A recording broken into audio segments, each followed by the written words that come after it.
A very good morning to you. As we have now passed the deadline for handing in notices at the end of this academic year, I am going to be looking at celebrities who used to be teachers, those who handed in their notice and went on to become, let's be honest, far more rich than we will ever be.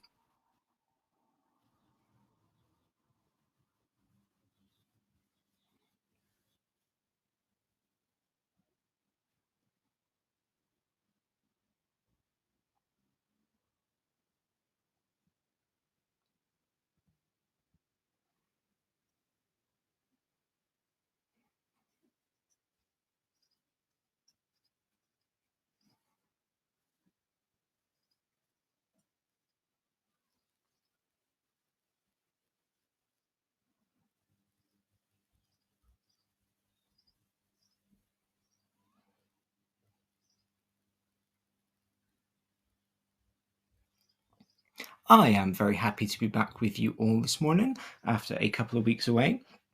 I was last week part of the um, Teach Meets MFL Icons event, where I got to talk all about creating student linguistic identity. I had a great time hosting my slot there, as well as hearing all of the other wonderful tips and tricks from the uh, the MFL Icons team.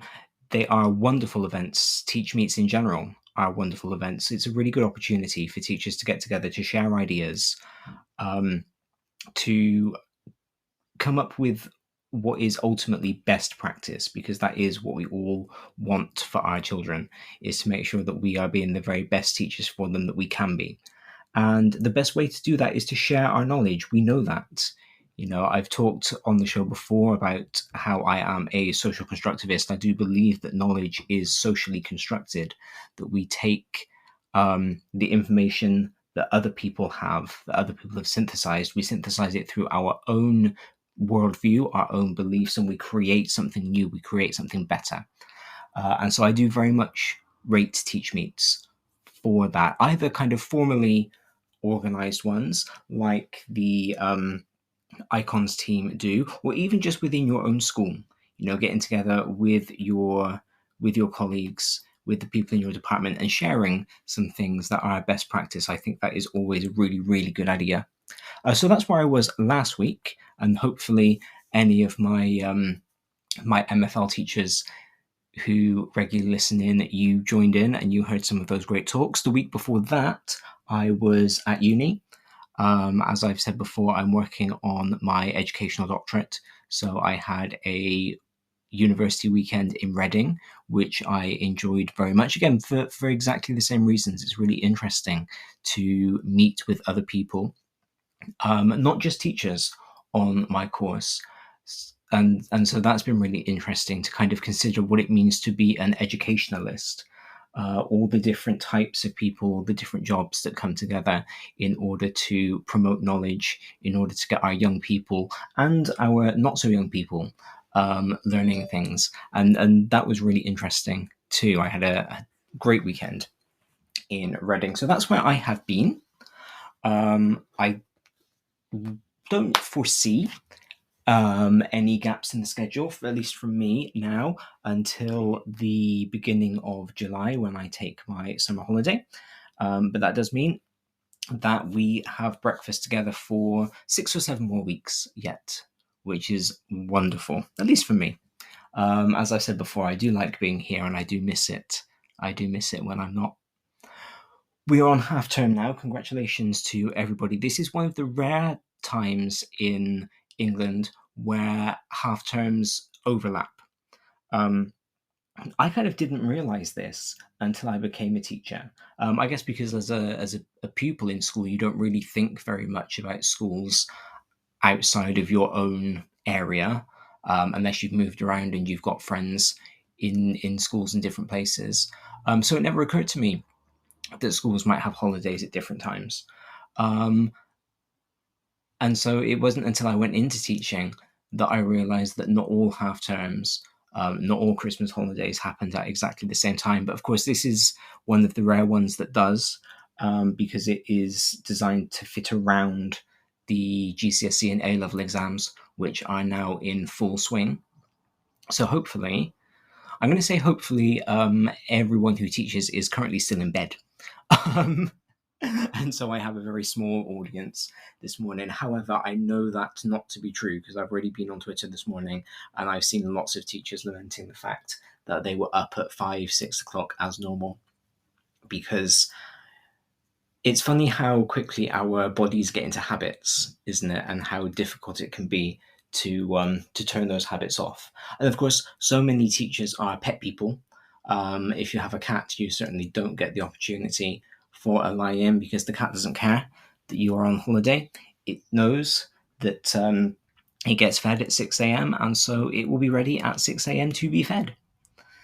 So it's funny, isn't it, how we have, in inverted commas, all of these holidays, 13 weeks holidays a year, or whatever it is we're told that we get. However, life does generally carry on during those holidays, and we use them for things that most other people do in evenings and weekends. So I'm going to wish the best of luck to all the doctors and dentists and DIY shops and garden centres that will be flooded with teachers over the next week, fitting in all that stuff that we can't usually do over term time. I've been thinking kind of this week in general, but this morning especially, I've been thinking about meeting culture. I was involved early on in the week in a really productive email thread in my department of teachers organising some stuff for September. As you know, I'm an MFL teacher. I'm a languages teacher, MFL and Classics. And the European Day of Languages, the day that the whole of Europe celebrates linguistic diversity, always falls really, really early in the academic year. It's around the 20-something of September every year. And it always seems to catch us off guard, which is crazy because we always know it's coming. It's always in September, every single year, has been since it was devised. And yet, because in, May and June, September seems so far away, I think we generally don't think about planning it. And then suddenly we come back in September and you get into the swing of the new school year and starting everything off. And then you realize, oh, European Day of Languages is next week. Okay, we better do something. So we've been very organized this year. I say we, my colleagues have been very organized this year. And earlier in the week, a thread was started kind of discussing different ideas and things that we should do. And it was really productive. It was really, really good. And then we had a couple of people in the thread calling for a meeting to discuss the ideas. And that kind of stopped me in my tracks a little bit. Because, and this is where I'm just going to go full millennial right now, I didn't understand why we needed to have a meeting when the email thread was being perfectly productive. And in fact, if I'm very honest, I'm not entirely sure why there needs to be an email thread when there could be a Slack that I could forget to check. And I got to thinking about meetings in education and why we have them, because from my point of view, they seem largely redundant. And I'm hoping if there is anybody who is a big fan of meetings, any teachers out there who love them, who think they are the best thing since sliced bread, please do tell me why, because I am genuinely interested. Because I personally don't see anything that can happen in a meeting that cannot happen in an email thread. And the benefit of the email versus a meeting is that it's always there in my inbox, so I don't need to remember what happened. I can just go and check, because we always know that things come up in meetings that we swear we're going to do. We're very excited about it. We are absolutely going to push ahead, make sure it gets done. And then again, a couple of days before we promised to have it done, an email comes through, have you done this yet? And you go, oh, no, because I forgot. Whereas if it's in an email, it's just there straight away, that can be checked, that can be referred back to. I also don't see how we have time for meetings, quite frankly. We always as teachers complain that we are time poor. We've got so much marking to do, we've got so much lesson prep to do, photocopying, whatever it might be. I'm not entirely sure why it is necessary for us to take time that we are not paid for, to take our lunch breaks, to take our after school, whatever it might be, and sit through a meeting. Again, particularly when these are things that can be discussed via email or just in passing. And I've been thinking about why this is. I've been thinking about why schools of all places feel this need to have meetings. And I was reminded of something that I was told back on my very first doctoral weekend, back in February, which was that there is, in fact, no real model for school leadership at all. What has happened is models for small business leadership have been taken and overlaid onto schools. So schools are operating like small businesses. They are told to operate like small businesses. They are informed to operate like small businesses. I don't like that. I think that's awful. Mostly because it makes me angry that nobody seems to care enough about school, about education, to create a model for school leadership that actually does get the best out of the school structure. But what it also means is that we're taking a lot of this corporate culture, a lot of these things like meetings, and we're putting them onto schools because, this is how a business is supposed to be run. This is how a small business runs. And it doesn't quite gel with what schools are, in my opinion, what schools should be, what schools are setting out to do. And I think there does need to be a bit of a cultural overhaul, because the more I think about things that we complain about, the more I realize that it's down to the fact that we are treated as a business rather than an educational establishment. So if we take, for example, all of the furore that has been in educational news lately about Ofsted, we are inspected. Fine, I'm not going to comment on that here. But there has been a lot of critique lately of schools that use their Ofsted rating to sell themselves. You hang up your outstanding banner, you put it on the website, you put it in your letter header, whatever it might be. And that is something clearly that comes from the corporate world. This idea that your school is a small business, you are in competition with other schools, and so you want to show that you are deemed outstanding or very good, whatever it might be, by the authority that is deemed worthy enough to judge you, in order potentially to get new clients, to get new children, because we live in a time now where catchment areas are less important than they used to be. So parents do have a bit more freedom to shop around to find different schools for their children to go to. And using a small business model, schools want to get as many children in as possible because that increases their funding. League tables perform a very similar small business model function. Schools publish their league tables, school league tables are published with exam result percentages as a way of saying, let's be honest, these are the best schools. So the league tables are taking the exam results of the children, the hard work that the children have put in, which is not to say that teachers don't work hard during exam season, because we absolutely do. But it's taking the hard work of those children and using it once again to sell the school. Because we have a small business model of leadership, we have a small business model of expansion and of advertising. And so that's how we feel schools need to be run, how schools need to be advertised. And I don't know, I just think that's really sad. I think it's really sad that we are taking education, we are co-opting it and turning it into a business because there is no model of how to run education as education. And nobody seems to be looking into that. To be honest, this would actually be quite a good idea for a doctoral thesis. If I understood a bit more about business, about how to balance business and education, that might be something that I looked into, because I think there is a real gap here. I think there is a place for change, so that we no longer run schools as businesses, but we have a unique model to allow schools to run as schools.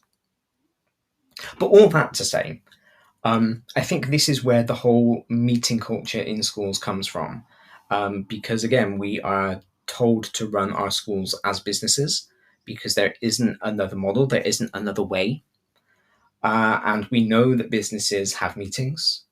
I've never worked in business. I've never worked in an office. I actually am not sure what people do other than have meetings. So again, anybody who comes from a former life as an office worker, I'd be really interested to kind of know how having a meeting fits with all of the other responsibilities that you have, all of the other things that you have to do. Because of course that is something, as I said when I started my little ramble, that is very difficult as a teacher. Because you have these meetings, again, that are done in break times, in lunch times, in free periods. They are not part of your paid day. They're not part of your paid time. And you have to fit them in around everything else you are doing. And so I'd be interested to know whether the corporate world works in the same way. But that's my little ramble for right now. I do think we need fewer meetings, because I don't really see how meetings can be beneficial, quite honestly. And I think if it can be done in an email, from my point of view, that is much more respectful, not just of everybody's cognitive load, so that there is less to remember, but also of their time. Because by suggesting a meeting, what you are doing is suggesting that your want to meet with other people is more important than the time of the people that you are meeting with. Whereas, of course, emails can be read and referred to in a person's own time. I'm very sorry about my croaky voice. You can tell it's been a couple of weeks since I've been on air. I'm not used to speaking for 17 minutes without somebody interrupting me to ask go to the toilet. So yeah, that is my little ramble. Fewer meetings and more emails. That is where I am going for today. This programme has been brought to you by the Happy Confident Company. Our clinically approved, ready-to-go wellbeing and mental health programme will help your pupils thrive. In only 10 minutes a day, you'll be able to deliver social and emotional learning and wellbeing tools throughout your school. To find out more, visit us at www.happyconfident.com. This is Teachers Talk Radio, and this is Teachers Talk Radio News.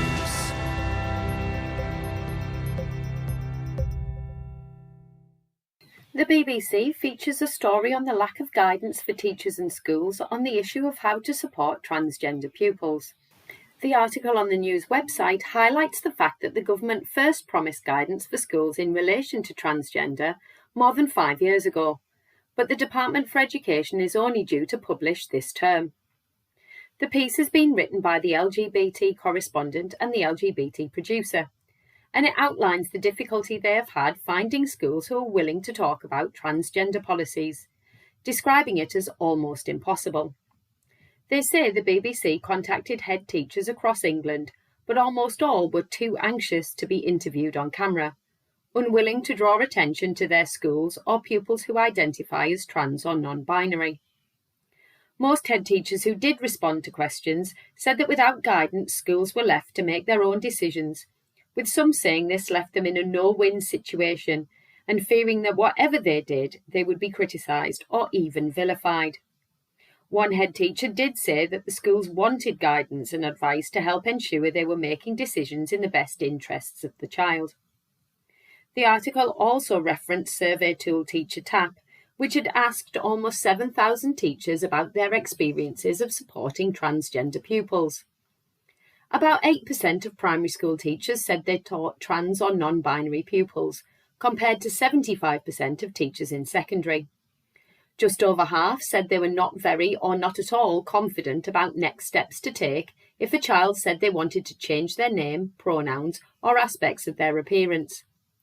The guidance is expected to address these issues, as well as the issue of how to involve parents if a child wishes to identify as a gender different to their birth sex, and what to do if a parent disagrees. When BBC News spoke to parents, it was also difficult to find a view everyone agrees with, and parents were also reluctant to speak on record. Some told the BBC they did not want any decisions made without their approval, but others wanted schools to put their child's choices first. It is expected that the Department for Education will publish a draft for consultation prior to final guidance being issued, perhaps highlighting how sensitive the issue is. It is likely the guidance will cover legal obligations for single-sex schools and whether schools should inform parents if their child is questioning their gender. It may offer advice on residential trips and single-sex sports. The DfE has said that the overriding principle would be that the well-being and safeguarding of children was paramount. After last week's online storm over the Key Stage 2 SATS reading paper, the content of the test has finally been published. It has been reported across media outlets that children had been in tears, some staff had to really think about the answers, and parents were annoyed at the stress pupils faced, whilst the DfE said the SATS papers were rigorously trialled. The main concerns were over the test's complexity and length, although this spread into debate about the purpose of SATS overall. Details of the test can be found on the Standards and Testing Agency website. In Wales, a plan for 1 million Welsh speakers by 2050 is said to be likely to fail without a substantial increase in teachers speaking the language. This is according to a Welsh Government report which focuses on the drop in the number of Welsh speakers since the census in 2011. The 2021 census also found a decrease in the number of children and young people able to speak the language. The Welsh Government funds training programmes for those who want to learn or improve their Welsh, who are teachers in schools in Wales. Finally, the BBC covers a story on words and phrases the public would like to see banned. It followed a tweet by Countdown Susie Dent in which she asked which words people would like to see banished from the dictionary. Top of the list was the phrase going forward, followed by the other phrase no disrespect but, the word like when used as a filler word, and the expression I'm not gonna lie. The list also featured my personal bugbear, sentences that begin with so. Dent used it as an opportunity to explore aspects of the English language and how some phrases which seem modern have actually been around for a long time. Details of the full top 10 are available on the BBC News website. So, going forward, I'm not going to lie, this has been your Teachers Talk Radio News with Joe Fox. This is 2 Minute Tech with Steve Woods, your tech briefing on Teachers Talk Radio. Hello, this week I'm considering how easy it is to get distracted when researching on the internet. I'm putting myself in the shoes of a young person and I've set myself the task of writing a report on the greatest invention of all time. I'm also not going to use ChatGPT. So, my first online search shows a lot of people claim the wheel is the greatest invention, and let's face it, there are a lot of them around. There are 9 million bicycles in Beijing, and that's a fact. That's 18 million wheels just on bikes in one city, if we assume nobody has a tricycle. This led me to want to know how many bicycles there are in the world. The answer I found was an estimated 1 billion. That's 2 billion wheels, again assuming nobody has a tricycle. Now I want to know how many wheels are there in the world. Another search tells me there's an estimated 37 billion, 24 of these billion being toys, and the next biggest share of 8.4 billion being on cars. A quick scan of the results page poses an additional question I hadn't considered. Are there more doors or wheels in the world? Well, I simply have to know. In a few clicks I find out it's estimated there are 48 billion doors in the world. So based on this research there are more doors, and isn't a door a great invention? Yet it's not been proposed as one in my prior searches. And if there are that many doors, how many hinges must there be? The amazing thing about the internet is that there's always an answer, and the way search engines deliver those answers are designed to keep you interested and active. So potentially you see more ads and make them more money, which doesn't help get that report written, does it?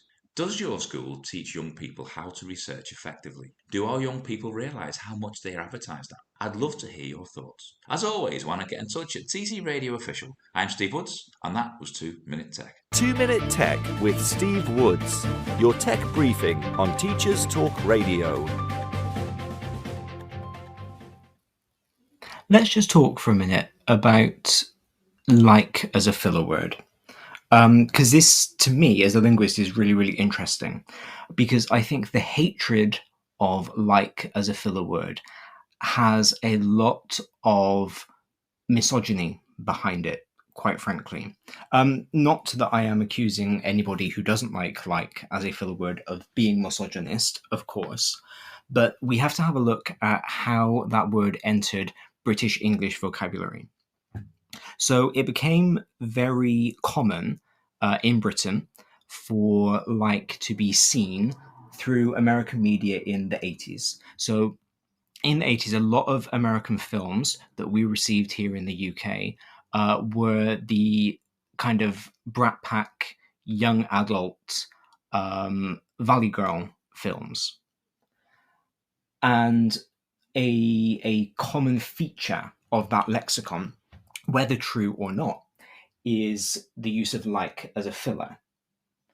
And we see that. To me, the clearest example of that, although not from the 80s but from the early 90s, is Clueless, where the main character Cher Horowitz uses the word like quite a lot as a verbal filler.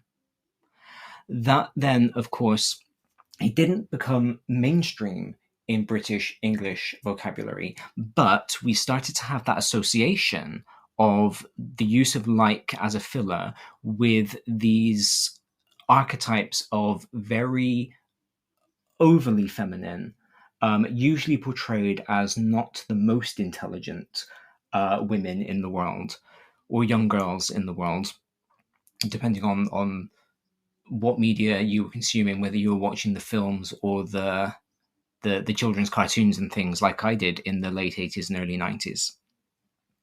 And so like as a filler became kind of associated with the idea of airheadedness, the idea of pink is something bad. And that became a huge theme in the 90s, kind of as feminism as it currently is took root. There was this idea that women and girls should move away from anything that was typically feminine. Anything that was typically feminine was seen as bad, and pivoted towards being a bit edgier, towards being a bit more grunge. And we saw the grunge culture there in the early 90s. And it was at that point that we saw this shift in like as being a verbal filler, as being something very bad, because it was seen as somebody uneducated, somebody who would rather spend their time shopping and getting manicures than watching arty films. And that was positioned as being bad, as being negative. We then had Legally Blonde in the early 2000s, I believe, which tried to fight back on that, where we had the main character, Elle Woods, who was very feminine, who was very girly, who was very pink. And she went on to Harvard Law School, and, that was a whole thing. And she used like a lot as a filler. But interestingly, it had become so ingrained in our culture that using like as a filler was bad, that Elle herself as a character didn't have the same cultural impact to change that. And then what we have noticed, particularly over the last 15 or 20 years, is more British children using Americanisms than ever before. In fact, I did a first aid training quite recently where we were told that in the UK now, if you phone 911, it gets redirected to 999. And they did that because so many British children didn't understand that in the UK, we don't phone 911. That's an American thing. And we phone 999. So there is so much exposure to American culture that the British kids have started picking it up. And like as a filler has infiltrated into British English lexicon because of exposure to American media. And of course, that is even more prolific now than it ever was before. When I was growing up in the 90s, in the early 2000s, we had American TV. and we had American books, but it always felt a little bit removed. Um, you always felt like that was America and this is Britain, and they were two separate spheres, I think, because the only real exposure we had was when it came on TV and when we read about it in books. Whereas these days, because children are so bombarded with media, because they have YouTube, because they have Instagram, they have Snapchat, whatever it might be that they are using, TikTok is always the one that I forget, and the social media are global and they are predominantly American. Our children are influenced by these American influences and the American speech patterns, and so they've picked up like as a filler. So what we are often seeing, and I've just realized that I started a sentence with so, which I do quite often. So I'm going to apologize to Joe for that. I always start sentences with so. But what we are seeing here is kind of an increase, I suppose, again, in like being used as a filler, like we saw back in the 80s. But we do have to be careful when we are judging it, because there is a lot of historical misogyny there. There is a lot of, in inverted commas, not like other girls mentality behind it. And I think when we start policing the words people use as fillers, and remember that verbal fillers are quite often unconscious, people tend not to be aware of the words that they choose as verbal fillers, because the purpose of a verbal filler is for you to fill the gap so that somebody else doesn't take the floor while you are thinking of what you're going to say next, which means that the verbal fillers that you use personally, verbal fillers are idiosyncratic, and the ones that you use personally are words that you are not thinking about because you're thinking about the semantic content of what comes next. And so if people are using like as a verbal filler, all that really means is that they are exposed to a lot of media or people in their real lives who use like as a filler, and they've just kind of internalized that. And so by picking on the words that people use as fillers, we are making judgments, consciously or not, about the media they choose to consume, the people they choose to spend their time with, the way they choose to present themselves. There is so much of identity that is built up in language, and both the language we choose to use and the language we use subconsciously, that by critiquing use of language, we are quite often, whether we intend to or not, critiquing a person's positioning and critiquing how a person is. So just something to think about there. Okay, let's get on to the crux of today's show. I pulled up this article. This is a 2018 article by Ashley Moore from the Best Life website. And it's just called 33 Famous People Who Used to Be Teachers. I've done a show already on the fact that people are leaving the profession in droves. I took a different spin, and the show is called Why Bother Teaching? And I asked my colleagues and friends why they have stayed in teaching, why they went into teaching in the first place. Please do go and check that show out if you haven't already. But we know that people leave teaching. We know that in England, a teaching career has a lifespan of 5 years on average, and people do get out of it very, very quickly. So I was interested to know, kind of off the back of my Why Bother Teaching show, I was interested to know what people do when they leave teaching. And I have noticed that on LinkedIn, that's a very big question. People are posting a lot. I trained as a teacher. What are my transferable skills? What can I move into when I move out of the profession? And that then led me down a bit of a research rabbit hole, like Steve was talking about in 2 Minute Tech, where I was looking at celebrities who have been teachers. And the list that Ashley Moore has put together is actually really interesting. Some of them I knew, some of them are very famous examples of former teachers, some of them less so. So we're just going to kind of talk through the list. Just for some inspiration, maybe, if you are thinking of leaving the profession and are thinking maybe a life of celebrity is for you, then this might give you some ideas, and you might be interested to find out what some people maybe you look up to have done in their former lives. So I'm going to be honest, I don't know all of these people, which again is the interesting dimension of celebrity, because someone who is a celebrity to one person isn't unknown to somebody else. But hopefully enough of these people on this list are well known that they will resonate with everyone who is listening. Top of the list, we have Gene Simmons. Gene Simmons is the bassist of the band Kiss, and he was actually a 6th grade teacher, so that's year 7 in the English system, in Harlem. He only taught for 6 months as Kiss was getting together, as the band was forming. But he quit teaching in order to pursue his music and in order to pursue fame. In an interview with The Ledger, he said, "The reason I quit teaching after 6 months is that I discovered the real reason I became a teacher. It was because I wanted to get up on stage and have people notice me. I had to quit because the stage was too small. 40 people wasn't enough. I wanted 40,000. So Gene was very honest there in that he wanted an audience to perform to.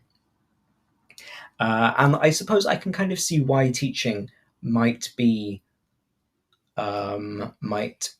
attractive to somebody like that, because you do have a captive audience. You have a class of hopefully not 40, but these days it's becoming increasingly likely that it will be. They are there, they pay attention to you. You are the star of the classroom. You are in charge of the classroom. And as I'm sure we have all done at different points in our careers, it's very easy to stand there for 45, 50 minutes, an hour, however long your class period is, and talk to them as if you were the star of the show. Kind of forgetting that it is the children who are the stars of the show, and it's them who should be doing the majority of the work. So yeah, I can understand why somebody who is quite extroverted, somebody who does like the attention of other people, might see teaching as a potential career, because it does seem like an easy way to get that attention. Of course, what we all know is that children don't give us their full attention. Quite often they do not want to be there, and as I've said, they are the stars and we're not. We're just the facilitators of the knowledge. We just co-create the knowledge with them. And so I can understand why somebody like Gene, who wanted to be the star, who wanted to be front and center, would leave the profession in order to pursue music. And I don't think there is anybody who can say that was a bad decision for him. Kiss, of course, is a very well-known group. They have ridiculous record sales. They have been featured in all kinds of media.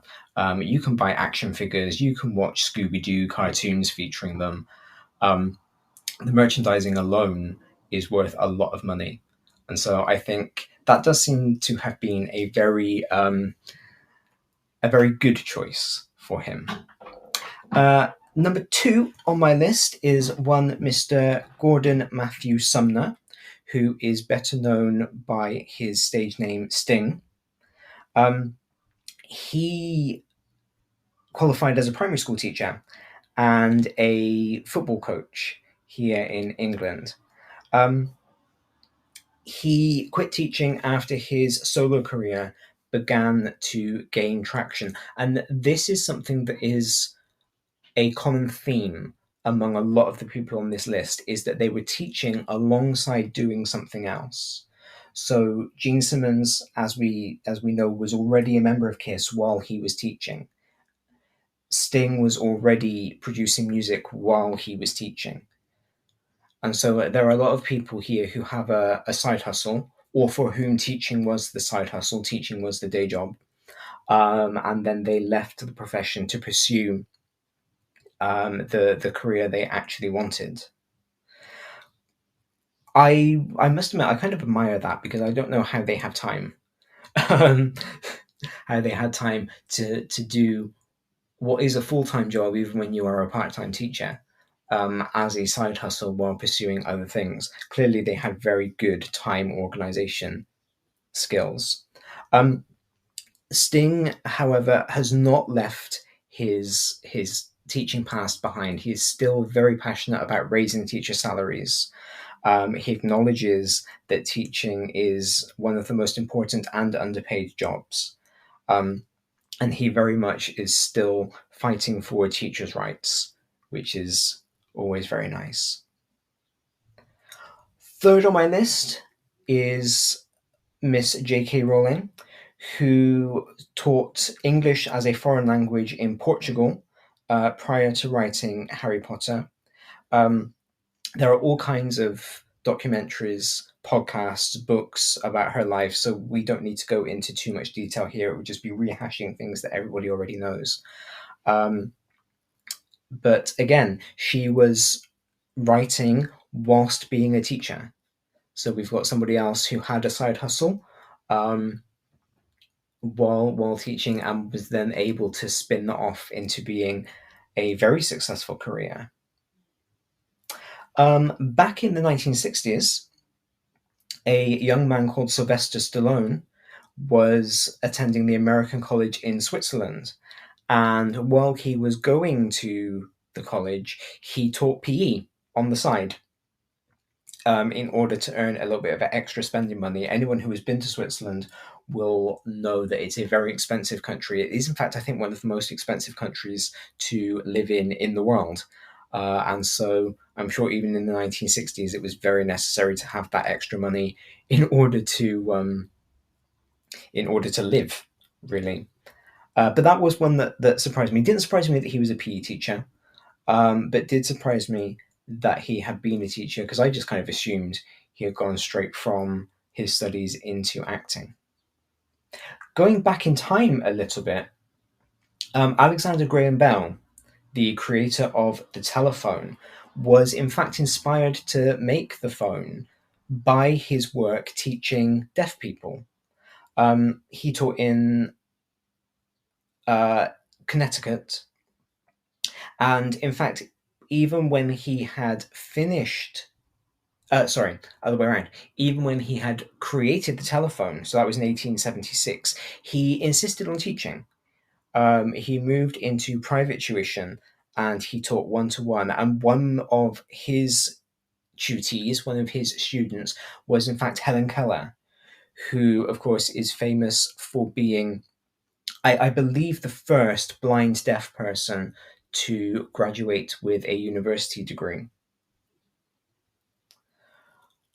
Robert Frost, right at the beginning of his literary career, was a teacher at the Pinkerton Academy in New Hampshire. Again, proving that children will always be children. He was nicknamed the Henman by his classes because he had a huge fear of chickens. What I'm quite liking about this list so far is that, Alexander Graham Bell aside, we've got writers and performers, which I think says a lot about the type of personality, the type of person who goes into teaching. Liam Neeson is number 7 on the list. He trained to teach while he went to St. Mary's in Newcastle. But in something I do not condone, is perhaps the most Liam Neeson thing ever, he decided not to pursue the profession after he punched a student in the face. So I do feel that that was the correct decision for him, and that teaching was definitely not a job that he was cut out for. In an interview with ESPN, he said, "This particular kid did not want to settle down. He wanted to disrupt the whole class. So I went over to him and asked him to leave the room and stand outside. The next thing, he pulled a knife on me. My reaction was to punch him, which I shouldn't have done, but I felt threatened." So again, there is a story behind the story. I think his reaction was quite understandable. I think we all would like to say that if we were in a situation where a student pulled a knife on us, we would use our de-escalation strategies that we train in inset in order to calm the situation down. We don't know how we would react in that situation. But I think Liam Neeson's transition then from teacher into movie star was probably a good one. Number 8 on the list is Mr. T, who also, unsurprisingly, was a PE teacher at the Paul Laurence Dunbar Vocational Career Academy in Chicago. He taught, he then earned a scholarship to attend the Prairie View A&M University. And after that, he found success as a pro wrestler and actor in the 1980s. Andy Griffith, the very well-known household name in the US, earned a Bachelor of Music at the University of North Carolina, and he then taught music and drama in North Carolina before pursuing an acting career of his very own. In at number 10, we have Billy Crystal. Billy Crystal moved to New York to pursue acting as part of a comedy trio with two of his friends. And he spent his time performing in universities and in cafes with them. But in order to earn some money, he worked as a supply teacher on Long Island. So again, we've got somebody who is using the profession as their side hustle, using their profession as a way to earn money while they are doing other things. This is probably the most well-known teacher to celebrity transition story on my list, particularly for any of us who have done English university, who have studied creative writing, because we will have all used On Writing as a textbook. But Stephen King was a teacher in Maine, an English teacher, I believe. Again, at the same time he was writing, he was submitting short stories to magazines in an attempt to gain success as a pro writer. He eventually penned Carrie, which found great success. It was his first best-selling novel, after which he quit teaching to devote himself to writing full-time. And once again, I think nobody can say that was a bad idea, because he is now at, I want to say, 60 novels. And he ranks among one of the greatest novelists of all time. And this is alongside the screenplays that he writes, the treatments of his own work for film and TV, all sorts of cool stuff Stephen King gets up to. This one I didn't know and found very interesting. Hugh Jackman was a teacher. He also taught PE. There's a theme here, particularly among our action stars. So, any aspiring action star PE teachers out there who are listening, hopefully this is giving you the oomph that you need to know that your dreams can come true. But yeah, Hugh Jackman taught PE in Uppingham School here in England.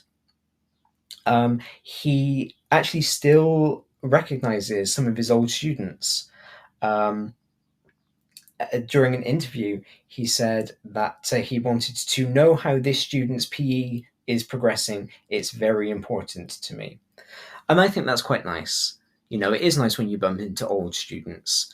And given all of the thousands, if not millions of people Hugh Jackman must meet every year doing interviews, doing press tours, all the stuff that he has to do, to be able to place the face, to be able to recognize an old student, I think is really very lovely. Sheryl Crow is our next one. She majored in music education at the University of Missouri at Columbia.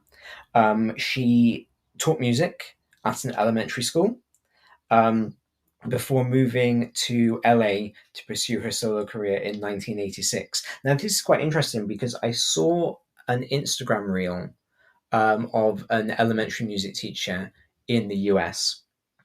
earlier this week, and it showed that as part of her elementary music education degree, she had to be able to perform at, at a professional level. So the clip is this woman singing beautifully at a packed out auditorium, and then cuts to her singing Baby Shark with her class.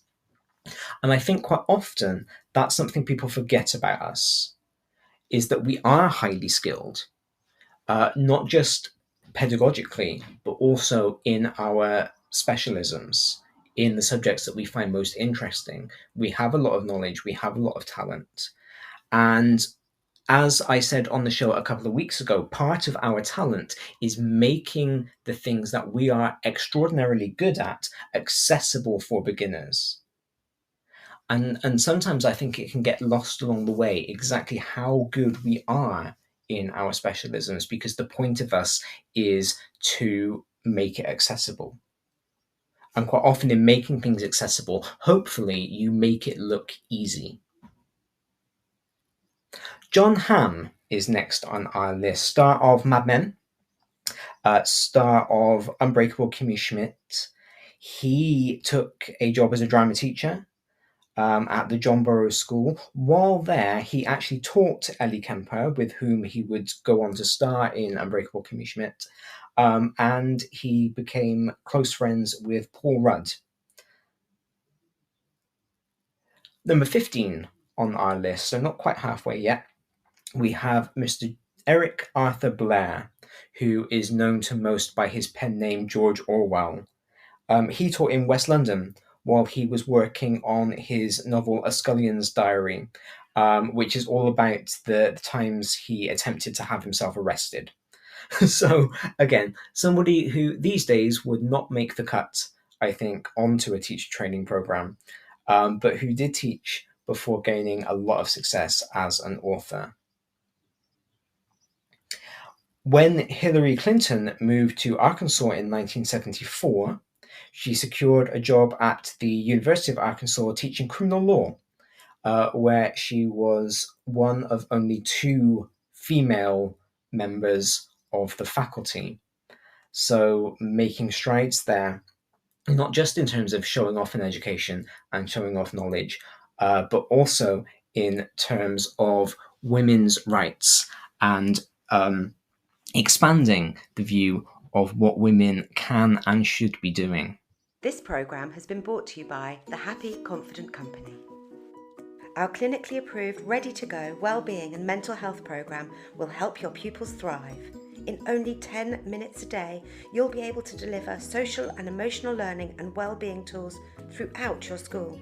To find out more, visit us at www.happyconfident.com. Continuing with a run of US political figures, Barack Obama is our next one. He spent 12 years teaching constitutional law and race theory at the University of Chicago Law School. He was, according to his students, diplomatic as a teacher, but also challenging. And he would push both liberal and conservative students to assess their own views and their own political leanings. Lyndon B. Johnson, who was another former president of the US, was teaching in Texas in 1928. He taught on the border of Mexico and the US, which meant that there was a language barrier there because many of his students only spoke Spanish. But Lyndon B. Johnson proved himself to be an enthusiastic and inspiring teacher. He taught speech and debate tournaments in order to help his students improve their knowledge of English. This work seems to be quite fundamental towards the work that he did as a president in the US, because he passed the Elementary and Secondary Education Act in 1965, which allowed federal aid, which gave money, essentially, to the younger grades in order to ensure that every child had a quality education. So, funding is very, very important in schools. We know that funding is very important in schools. Schools are not often funded in the way that they ought to be. And I think this shows how important it is to have people who have been teachers involved in decisions about school at a government level. Because if we look at governments, particularly at the moment, it can be difficult to find anybody at a government level who has been a teacher and is involved in education, who is involved in policy. And it is important, in my opinion, to have somebody who understands. Another former US president, in fact, the very second US president ever, John Adams, he taught in the Central School of Worcester straight after graduating from Harvard. He admitted to finding the job boring and unfulfilling, so he only actually taught for a year. He quit the profession in 1756 in order to pursue law. I really hope that he found law and ultimately presidency to be a more fulfilling career than he did teaching. Jimmy Carter also taught. So there does seem to be a pull towards the Oval Office for American teachers. So again, if I have any of my US teacher friends listening, aim high, because there is a precedent within your presidents right now. Jimmy Carter actually went the other way around, though. He started teaching after his presidency ended. And even at the time of writing this article, so in 2018, he was 94 years old, and he was still teaching Sunday school in Georgia. Apparently, his teachings at this Sunday school were so popular that people would travel thousands of miles in order to see his lectures, which I think is very cool. I think we would all, as teachers, be very proud to feel that our lessons were interesting enough to draw such big crowds, whether it was his teaching style, or whether it was his content, or whether it was the fact that he was former President Jimmy Carter that was the draw, has yet to be seen. But I think that is an inspiration there for so many of us. Gabriel Byrne, I hope I've pronounced that name correctly. This is somebody on the list that I don't know. He's an Irish soap star. He has been on popular Irish shows such as The Riordans and Brecon.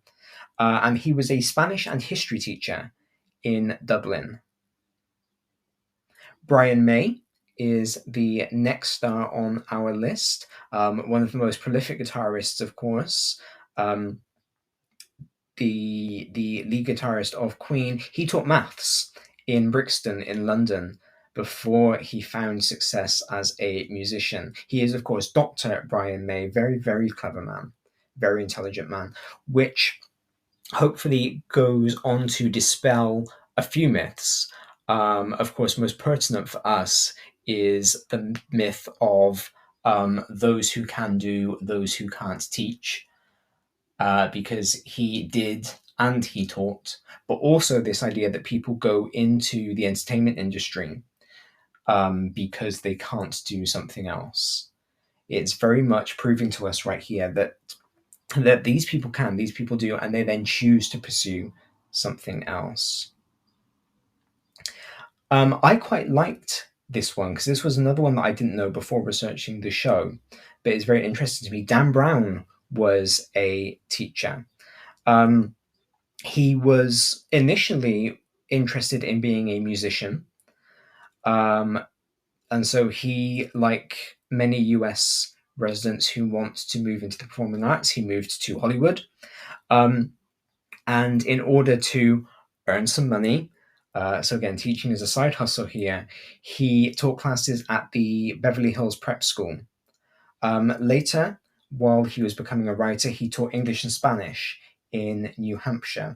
And the reason that this one is particularly interesting to me is not just because I have aspirations of writing, it would be wrong of me to pretend that I don't, because I've spoken on the show before about the things that I've had published, the things that I have in progress. So it is nice for me to see so many writers on the list. But also, as I was reflecting a few weeks ago, I realized the impact that the Da Vinci Code had on me. Now, I understand that this is not a very prestigious thing to admit, because I've noticed there is a lot of negativity surrounding Dan Brown's works at the moment, or at least there has been over the past few years. But I did find the Da Vinci Code to be quite influential, because I read it while I was in my first year of my B.Ed. And it was at that point that I realized that language and signs and semiotics could actually be a very cool, very interesting career path. I saw the character Robert Langdon, who was kind of like, I guess, like an Indiana Jones, but for things that I was good at. Because as much as I love history and I love classics, I couldn't cut it as an archaeologist. I would have loved to, but I think being out in the sweltering sun all day excavating wouldn't be for me. But I know that I can be a linguist. And I knew back then that I could be a linguist. And so seeing Robert Langdon being a linguist, understanding how language and signs and all of this stuff works, and having a very cool life while doing it, I found that to be really inspirational. I must actually read those books again. Maybe that should be a summer project for me. Jesse Williams of Grey's Anatomy is number 24 on my list. He taught American Studies, African Studies, and English for 6 years in Philadelphia. He thought that he would be a career teacher. He wanted to be an actor, but didn't think that it was a viable profession. He was one of those, acting is for other people.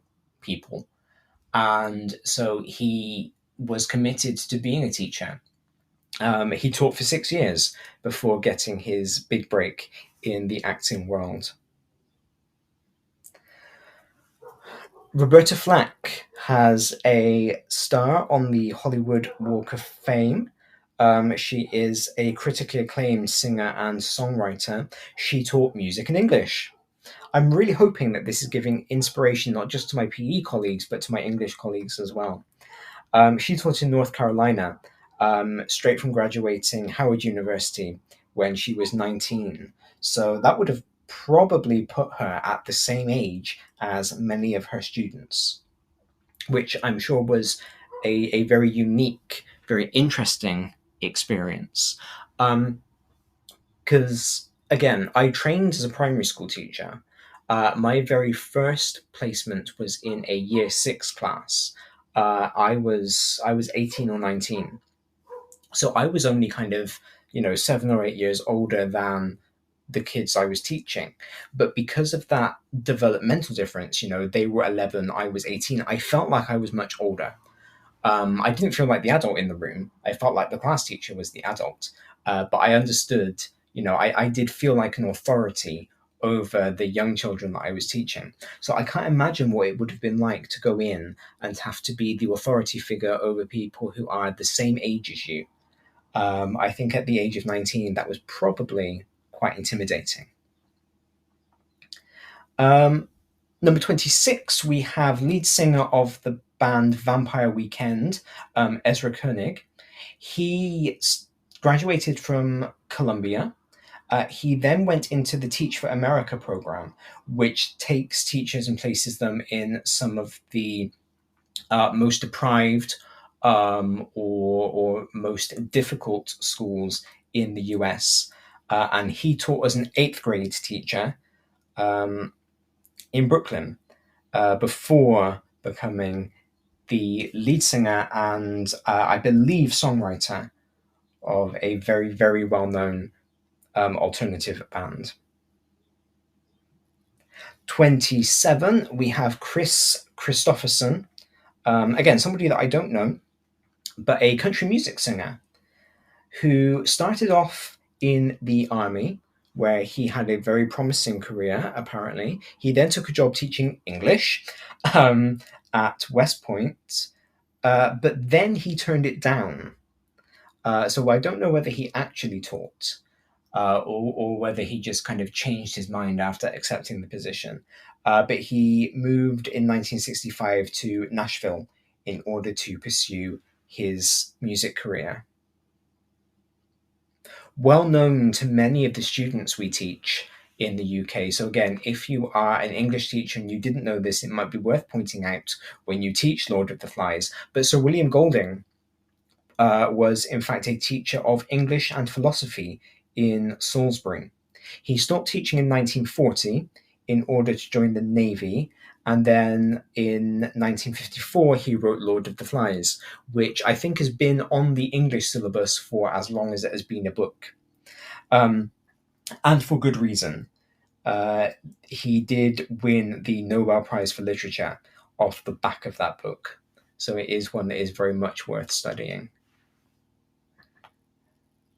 Bit more contemporary, one that all of our students will have heard of, I am sure, Lin-Manuel Miranda. He worked as, let's take a guess. We should do a poll, shouldn't we? What subject do you think Lin-Manuel Miranda taught? Yes, if you said English, you would be correct. He taught English at Hunter College High School, which was in fact the school that he had attended. While he was teaching, he had his side gig writing in the Heights, among other projects, and eventually he left teaching in order to pursue his very high-profile musical theatre career. He will be seen on Disney Plus playing Hermes in the Percy Jackson TV show when that drops. Number 30 on the list is Art Garfunkel. He was a highly talented mathematician. He taught maths at the Litchfield Prep School just as Bridge Over Troubled Water was released. So again, he was managing to juggle both music and teaching, and then eventually chose music as his career.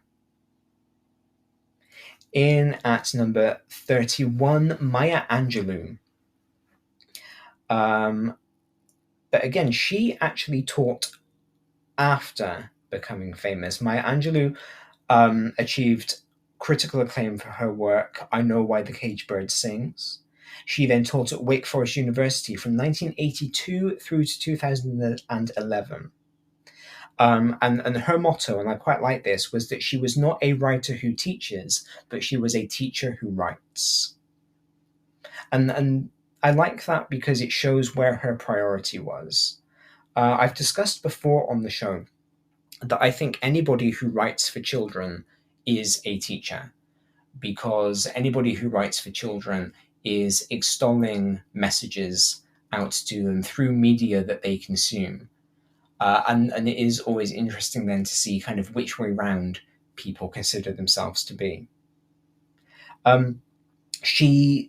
Maya Angelou said that her experience at university made her realize that she was a teacher who writes, that she chose to put teaching first, which I think is true of many of us. I think lots of people go into teaching not really sure if it's what they're going to do, if it's what they're going to stick with. Again, the high dropout rate in years 1 to 5 suggests that to be true. But I think many of us, particularly those of us who stay, realize that it is the profession itself that makes us realize why we do it. And I think that's why so many people, if you make it after those 5 years, you become a long service teacher. I think it's very hard to find people who teach for maybe 12, 15, 20 years and then leave the profession. I think you're either in it for a short time or a long time. But again, I've got nothing to back that up, only my own observations. Steve Wozniak in at number 32. Steve Wozniak, of course, left Apple. I think that's probably the most diplomatic way to say it that won't get us in trouble. The story behind what happened at at Apple is well known, well publicized. Different people have different versions of the events that happened, but Steve and Apple parted ways in the early 1980s. He, at that point, decided he wanted to teach young children about computers. And so he taught computer classes to 5th through 9th graders in the US system. And finally, number 33 on my list, Raymond Joseph Teller, better known by his stage name Teller, of the Penn and Teller duo, being the one who never speaks, which I find quite interesting. I don't know whether perhaps being a teacher just took all of the words away from him. Maybe he wanted some peace after teaching. But he appeals to my classicist heart because he is also a classicist. He taught Greek and Latin in New Jersey. And that's it. Those are my 33 celebrities who have former lives as teachers. This programme has been brought to you by the Happy Confident Company. Our clinically approved, ready-to-go wellbeing and mental health programme will help your pupils thrive. In only 10 minutes a day, you'll be able to deliver social and emotional learning and wellbeing tools throughout your school. To find out more, visit us at www.happyconfident.com. There are a couple of reasons that I wanted to do this show. And now that I'm bringing it to a close, I'm actually very glad that I did, for my own development, if nothing else. One of the reasons that I wanted to do it is because, as I've already said, as we see, teachers do get a broad deal, really, in the media, in the public consciousness. Because almost everybody goes to school, almost everybody has some kind of experience of a teacher, and the experiences that tend to stick, or at least experiences that get talked about, tend to be the negative ones. And so there is this perception amongst the public that teachers are not always good people. There is, as I mentioned a lot, the old adage that those who can do and those who can't teach.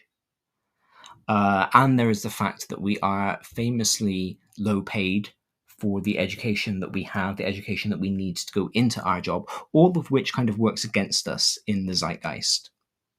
And so I thought it would be good for us just to see some people who the general public would consider to have made it, to have reached the top of their game. You know, whatever we think about J.K. Rowling's political views, you cannot deny how many individual copies Harry Potter has sold. You cannot deny what a world phenomenon that was.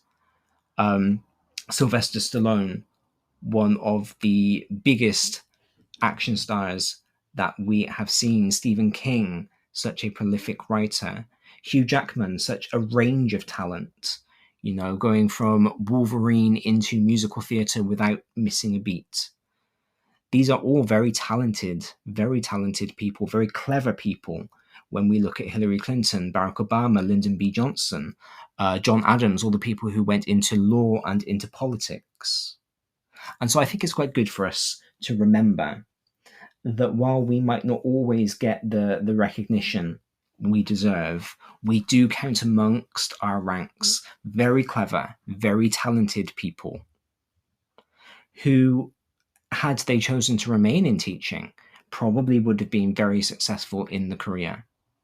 I think it is also good, as sad as it is, for us to look at people who left the career and succeeded. Because I think when you are trying to decide whether or not to stay in teaching, it can be quite daunting. Because teaching does have a lot of perks. There is a regular salary. We do get the time away from school. You know, yes, we might still be marking. Yes, we might still be planning lessons, all of that stuff. But we do get time away from the building. There are decent benefits. And so giving up the profession can be quite scary. And hopefully, if there is anybody thinking about it, hearing these success stories has been inspirational. Now, of course, this is not me guaranteeing success. I am not for one moment suggesting that were I to give up my teaching career right now, I would be the next Stephen King or Lin-Manuel Miranda, as much as I would love to be. But those people are out there. They did make a success of it. And, perhaps any of us who might be thinking about leaving could make a success of it too. I also think it is quite interesting to see where our transferable skills can take us, because we do have a lot of skills. I've already spoken about pedagogy and subject knowledge, but actually even beyond that, our ability to explain things, our ability to take very complex concepts and make them understandable to children, to young people who are hearing them for the very first time and having to make sense of them, that is a complex skill. That's a transferable skill. Our ability to go from 7:30 in the morning until 5:30 in the evening without eating, drinking, or going to the toilet, that has got to be a transferable skill that somebody somewhere can make use of.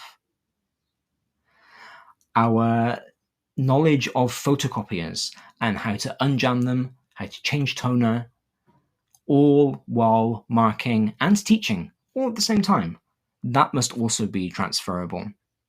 So there's a lot of stuff that we can do, again, that if you have handed in your notice and you're not sure what to do next, you can take into your next job. 33 people did it and made a huge, huge success out of that transfer, out of that change. And I think if anybody listening is concerned about where their career is going next, you can listen to those stories and you can take heart. I am always interested in former teachers because I think that listening to former teachers can tell us a lot about the state of the profession and how to change it. And like I said in my little monologue at the top of the show, schools do not have their own culture. Schools are not designed to have their own culture. Because they are run using a small business model, they are a business culture applied to something that at its core is human. And I do think that quite often that's where teachers feel the disconnect, because we are sitting in staff meetings that could have been emails or Slacks. We are doing these parents' evenings. We are selling our school whilst also trying to make sure that we are giving each individual child in our class the best education that they can have. So we are simultaneously having to juggle the business aspect of being in a school with the human aspect. And that's really difficult. That's really difficult, especially when there is no research, when there is no model for how we can take the human aspect, which in my opinion should be the center of a school, and make it the center. When we are running our schools like businesses and expecting our teachers to be teachers and to educate and look after and consider the well-being of our children, there is a dichotomy there that can lead very quickly to burnout. And I do wonder whether if we were to find a culture for schools so that they were no longer run like small businesses, but so that they could be run as schools, so that we could put the education at the center instead of the popularity of the school, instead of having to get more bums on seats so that we can get the funding. I wonder whether that would prevent the burnout a little bit more. I wonder whether that would prevent the high dropout rates of teachers 5 years into their career. I wonder whether that would make children more inclined to be there because we will be able to take what they need, which is an education, and put that at the center of everything that we were doing. I don't know. Or maybe I should just try and become the next Stephen King. I mean, it's a thought. It really is a thought. I think we're going to leave it there today. A little bit early, and I apologize for that. But I'm not going to just sit and ramble for an extra 10 minutes. Hopefully, though, you have all found this as enlightening as I did to look through and hear some of the celebrities who have been in our shoes. Hopefully you have found it inspirational. Please, if you are now submitting a late resignation, don't quote me in your letter. Don't say, well, Darren said I can be the next Sly Stallone, so I'm off, bye, because that would get me in trouble. But I would be interested. Please do connect with us. You can connect with me directly at Mr. D. Lester, or one word on Twitter, or with Teachers Talk Radio. I would be interested to know how many of us are actually running side hustles like so many of these celebrities did. How many of us are writing on the side? Because I do. Like I said, I make no secret of the fact that I write textbooks, I write courses, I write for journal articles. I produce all sorts of stuff. I know many social media teachers also run social media businesses on the side, producing content for teachers, producing resources. And so many of those celebs that we looked at had either a side hustle while they were teaching or used teaching as their side hustle while they were pursuing their creative works. I would be interested to know how prolific, how common that is. So please do get in touch with us. Again, like I said, either me personally at Mr. D. Lester, MRDLESTER, or the Teachers Talk Radio account. And let us know, if you are side hustling, what are you doing? Why are you doing it? And is it something that you think you will ultimately leave teaching to do? Or is it just that you need something on the side to give yourself another outlet, perhaps something a bit more creative? Please do stay tuned today. We've got Eugene coming up at 5 with his show, which is always fascinating. Eugene always has some great ideas of things that we can do, things that we should talk about. We have got another great week of hosts over the week. So please do keep an eye every time we go live. Listen out to some new people. See what you can learn, construct that knowledge together. And I will be back with you for breakfast next Saturday. Thank you very much and goodbye. You've been listening to Teachers Talk Radio. Tune in live and listen back at ttradio.org. We look forward to hearing from you next time on Teachers Talk Radio.